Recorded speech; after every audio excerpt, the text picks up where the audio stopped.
Greens Brothers got the next tournament game, which I played against Dark Angels. It was Ravenwing and Deathwing. We're going to break everything down.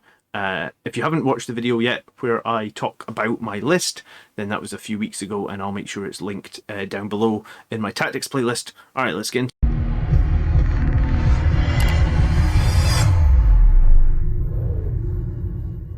Alright, next up we had Conversion, and this is the map with the deployments that look something like this. It's a 5 objective map.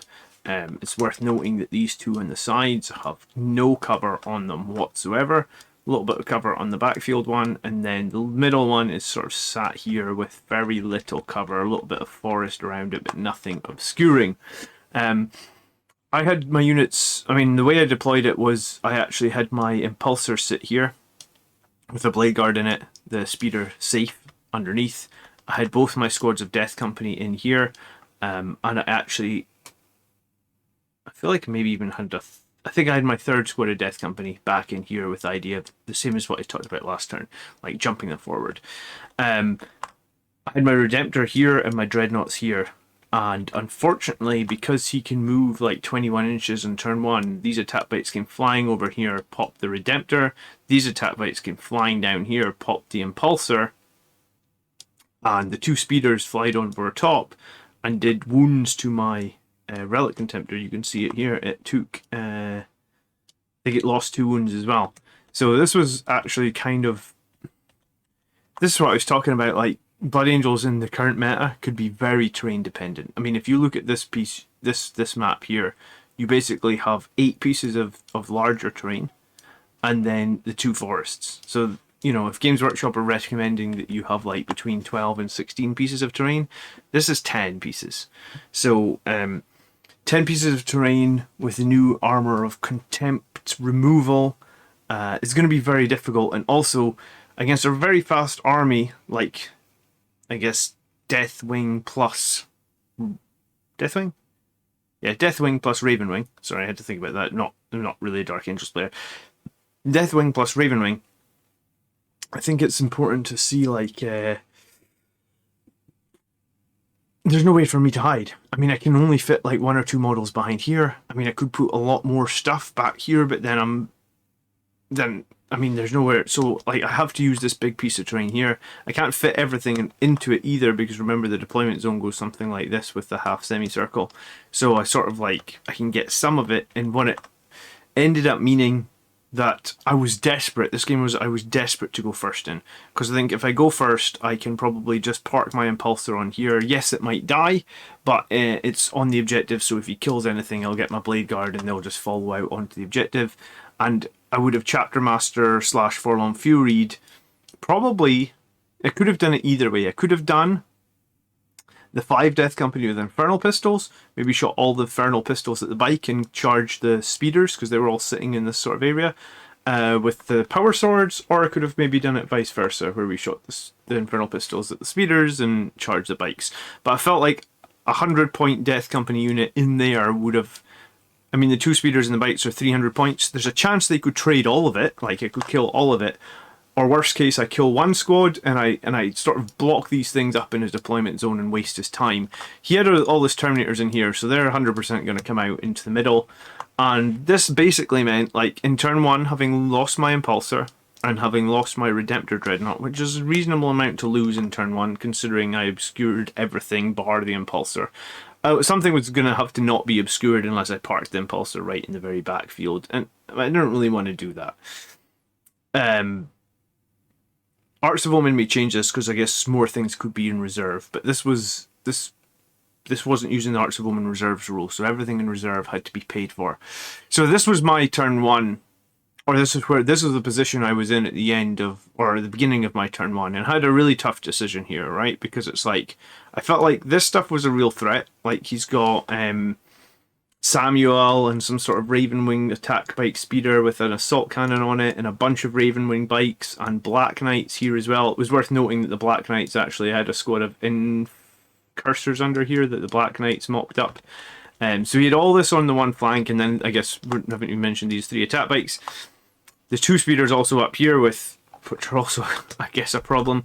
And like, this is 10 Deathwing Terminators, I think 5 of them with Storm Shields, 5 of them Relic Blades in the middle.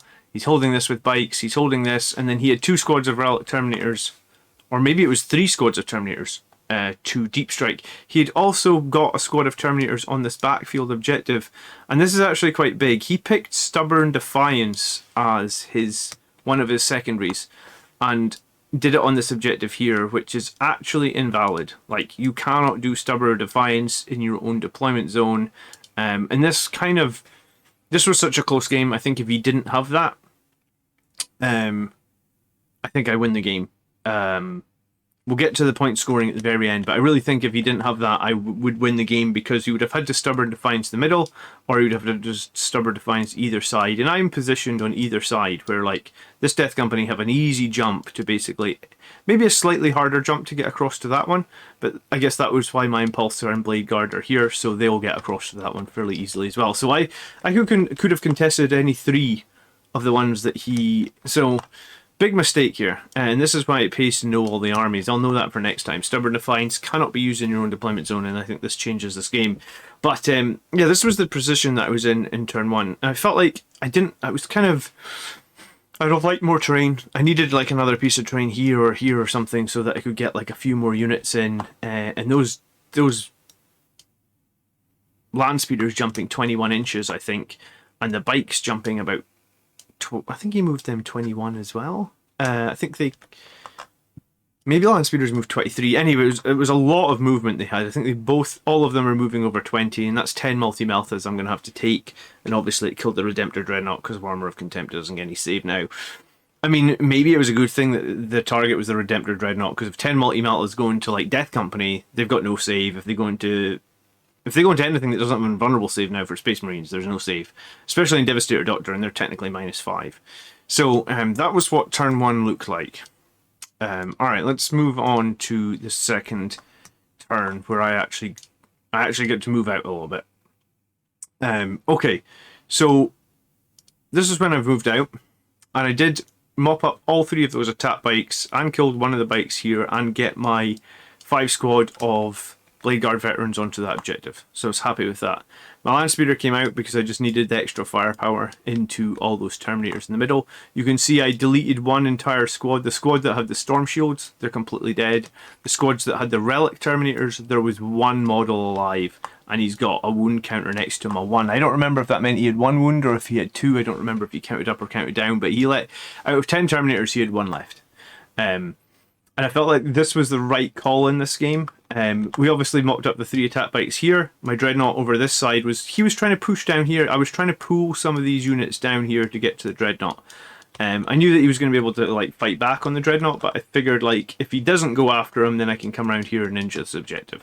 So once it was my turn, I basically held 3 here, here, and here. My Incursors and my Priest actually stayed in this building, and they went up, and they meleeed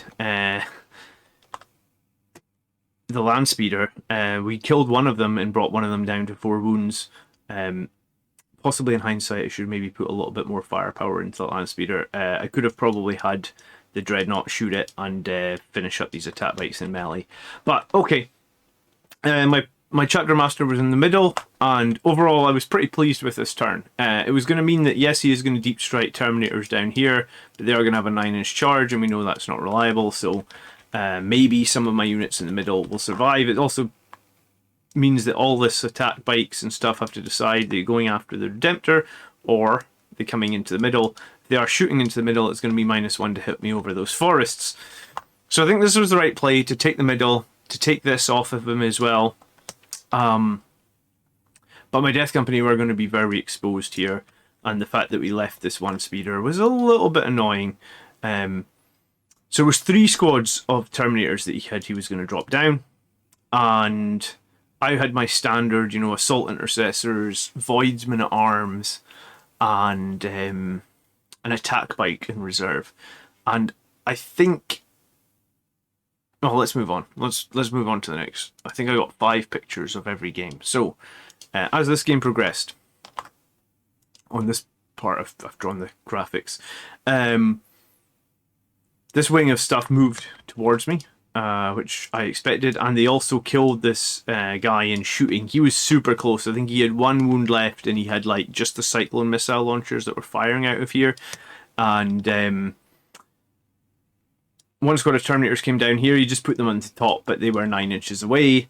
And I'd brought my unit of assault intercessors in the backfield here, because he actually deep striked like a command squad of 2 Terminators here to try and take out my whirlwind, and I reacted with my assault intercessors. This is my battlefield edge. My incursors moved down and killed this last spike that was coming over here. I held this objective. I held middle with just 1 death company, and this is I did have more on it. I think my land speeder's holding middle as well.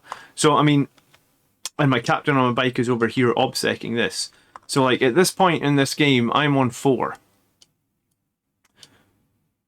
And this would have, like, I mean, and he's just scoring away for Stubborn Defiance, which was invalid, which is really frustrating.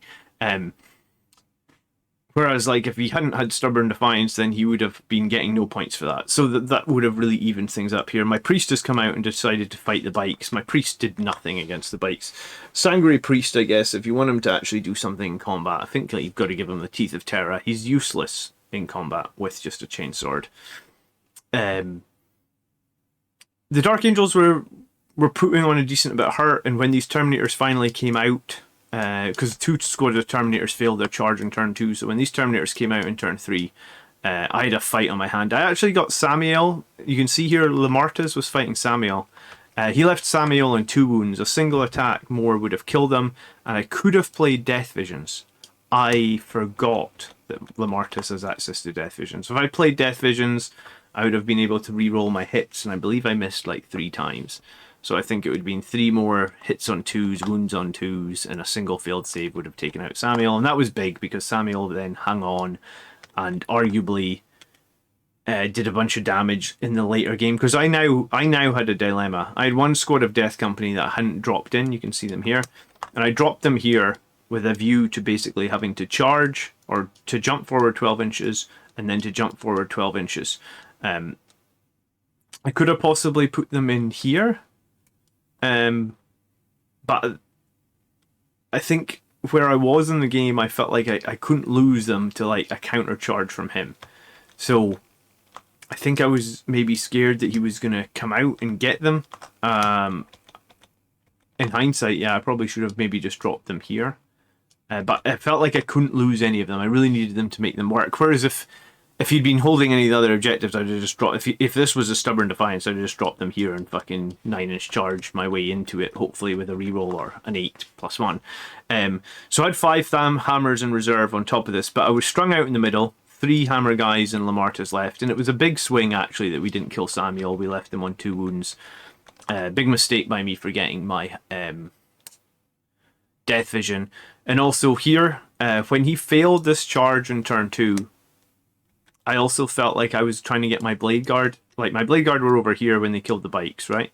And I started moving them towards the middle, because I figured, like, getting to the middle was going to be important, because that's where I expected the Terminators to go. But when they failed their charge, and I knew in turn 3 he was basically going to be able to move, like, 5 out of this building, I think what I should have actually done with the Blade Guards is pull them back to, like, the very edge here. Made it like a real decision for him if he was going to have to try and come and kill the Blade Guards. I mean, arguably, I could have even pulled the Blade Guards off the objective and just sat just off of it. So if he'd moved forward, there was no charge potential, because I still did hold 3. So I still did hold more. So I would have been scoring more on primary. And yeah, I think my Voidsman at arms are also behind here. You can see that I did my Nakman data in this quadrant, so I could have basically had the Voidsman at arms advance onto the objective. So if the Terminators want to make a charge, sure, they kill the Voidsman at arms, but I don't give a shit about that, and then I charge them with all the Blade Guard. So I think there was a bit of a misplay here. I haven't used Blade Guard in a long time. I think it was... I mean, I used them in the previous game in the event, but it's really the first time I'd used Blade Guard in probably like a year. I dropped my Blade Guard a long time ago. Right around the Chaos Knights Codex, actually, is when I stopped playing Blade Guard. So that's what the game looked like, and then I was pretty strung out, and I think that's probably why I decided to drop my Death Company, like, super defensively, because the game was strung out. maybe if I hadn't lost the Blade Guard and stuff, I wouldn't have been doing that. And then as we get into the final turn, the thing that I said happened. These damn Terminators came over and they killed the Blade Guard and left the Voidsman. Funnily enough, the Voidsman actually killed one of his bikes with their lasguns. But yeah, I could have done that the other way around. You can see I just have one Blade Guard left. I also lost control of the middle because the other group of Terminators came out. And it was, like I said, it was a big mistake not playing the Death Division and finishing off Samuel. It was a good mistake to do, though, because honestly, after that, I started using Death Visions in my future games and winning and pushing on from there. Now I have my bike and my attack bike and my Death Company all on this, and this was turn 3, and I basically had 2 turns to get over to here. And there wasn't going to be too much going on except that, right? I'm holding this with my Assault Intercessors. I can't remember if I managed to do Retrieve Nakman data in this quadrant or this quadrant. I don't think I got it. Maybe I got it done in his deployment. We'll check the score in a moment. But basically, my captain and my Death Company, and I believe my priest was still alive, all went to here in turn 4, with basically me going to charge onto a Stubborn Defiance objective in turn 5. And the game would have been so different if that hadn't been the Stubborn Defiance objective. But anyway, if I'd got that objective from him, I would have scored 4 points for shot tactics. I would have held, I think, more than him because I think I was able to put the attack bike on here, so I would have had 3. So I would have got basically 4 more points for primary. I would have removed him from his Stubborn Defiance objective, and that's the one in his deployment zone. So I think he would have lost 1, and I would have also gained another 4 at the end of the game for holding his. So there was basically like a 13-point swing here. If my Death Company killed all his Terminators on that backfield objective, what happened was he overwatched, he killed 1 Death Company model, and then I left 1 Terminator on 1 wound, I think it was, or I left 1 Terminator with, like, you know, a single failed save against a Thunderhammer wins the game for me. And that's how this game ended. And yeah, let's go to the scorecard then. So failing to kill Samuel in turn 3 basically cost me 3 victory points for Fury of the Lost. Possibly could have had Lamartus survive another turn as well, which would have possibly been actually 4 overall. Data was maybe the wrong call here. Could have probably done banners and tried to be a little bit smarter with the deployment zones, or with the objectives on the left of the map. Like I said, I definitely misplayed the Blade Guard, hadn't played them in a while. The swing at the end was huge. It was basically like a 12 or 13 point swing. It was only an 11-point game, and I'm kicking myself for not knowing that Stubborn Defiance wasn't viable on that back corner objective. 100% kicking myself for that. I'll know next time.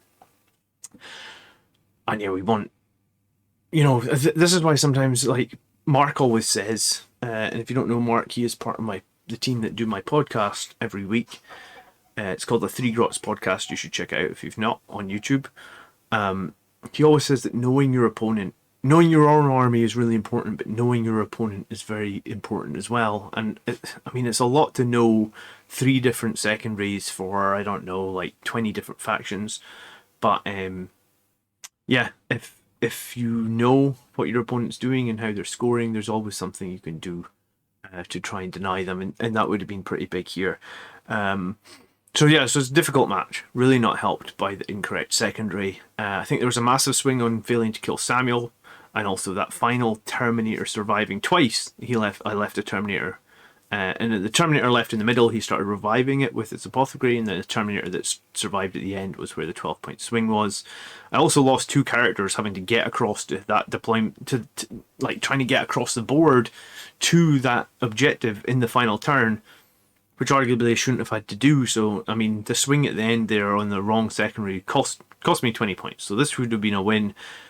I won the event anyway, thanks to my teammates, but this would have been a difficult pill to swallow, I guess, if we hadn't won the event. And then last thing to say was, like, the terrain was very light, and people are often saying, like, you know, into Arcs of Omen, you can maybe still run like 3 squads of Death Company and 3 squads of Sanguinary Guard.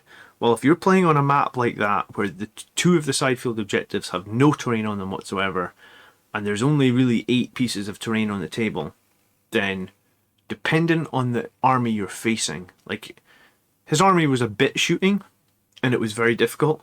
If it had been an even more shooty army, then that would have been a horrific game for me, I feel like. So 76 was probably respectful based on the map and based on the fact that like literally one different dice roll at the end and I would have scored like 88, I think, because it would have been 4 more for shock, it would have been 4 more for primary, and it would have been 4 more for the primary plus. So I could have had 88, and if Lamartez, if I'd used the Death Visions, actually, I could have had like 92. So I get Dark Angels are strong.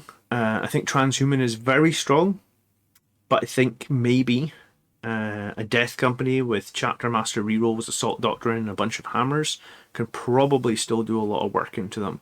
And I think that's why I probably prefer the Hammer Death Company now over the Infernal Pistol Sword Death Company. But I mean, the Infernal Pistol Sword Death Company, they're still decent. They are still decent. At 115 points, we're just limited on elite slots, right? So this is my thoughts on playing Dark Angels, and overall, this, I mean, it was a fun game. I enjoyed the game overall, but challenging situation to be in, I guess. Thank you so much for watching the video against Dark Angels. Leave me a comment down below if you've got any questions or if there's anything you think that I could have done different. And yeah, now you've seen this list in a couple of games, let me know as well. I did also do a video on the Space Wolves, so you can check that one out now if you didn't see that game yet. And I'll be breaking down the other games from the event as well. So I'll catch you in the next one. Peace.